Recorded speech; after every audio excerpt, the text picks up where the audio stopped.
Praise the Lord. இன்னைக்கு பார்க்க போற வசனம் உபாகமம் 31 அதிகாரம் 6 வசனம். நீங்கள் பலங்கொண்டு திடமனதாயிருங்கள், அவர்களுக்கு பயப்படவும் திகைக்கவும் வேண்டாம்.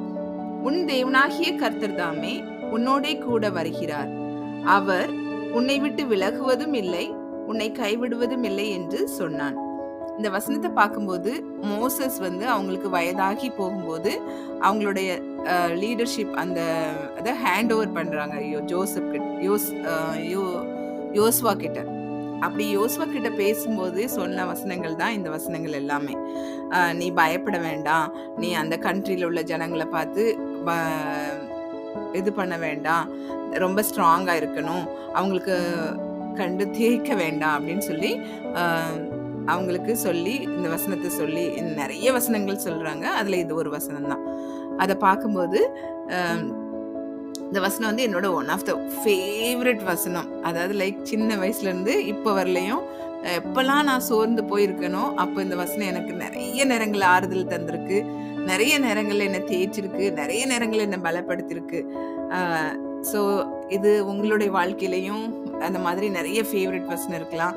ஆனால் இந்த வசனம் எவ்வளோ ஒரு ஸ்ட்ராங்கான வசனம். ஒரு கிறிஸ்தவங்களுக்கு ஒரு எல்லா ஒரு சுச்சுவேஷன்லையும் அவங்கள பலப்படுத்துகிற வசனமாக காணப்படுது. எப்படி யோசுவாவுக்கு அந்த இஸ்ரேல் ஜனங்களை வழி நடத்தி செல்லும்போது அந்த கண்ட்ரியில் உள்ள ஜனங்களெல்லாம் பார்த்து பயமாக இருந்திருக்கும், எப்படி நம்ம அவங்கள ஃபேஸ் பண்ண போகிறோம்.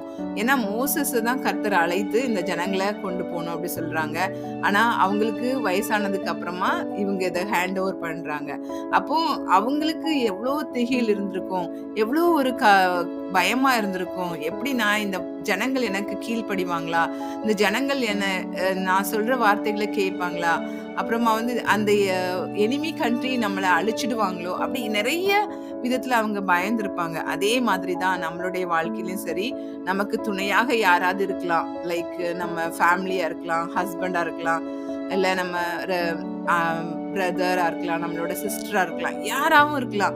ஆனா யாருமே நம்ம கூட கடைசி வரலையும் வரமாட்டாங்க. கர்த்தர் மட்டும் தான் நம்ம கூட இருப்பாங்க. நம்மளோட எல்லா சிச்சுவேஷன்லயும் கர்த்தர் மட்டும் தான் கூட இருக்க போறாங்க. அதான் கர்த்தர் அந்த வசனங்களை கொண்டு நம்மளோட அனுதினமும் பேசுறாங்க. நான் உன்னை விட்டு விலகுவதும் இல்லை, உன்னை கைவிடுவதும் இல்லை என்று சொல்கிறார். நம்ம கர்த்தருடைய பிள்ளைங்க, நம்ம கர்த்தரை உறுதியாக பற்றி கொள்ளும் போது கர்த்தர் அநேக வழியில நம்மள கூட இருந்து வழி நடத்துகிற தேவனா இருக்காங்க.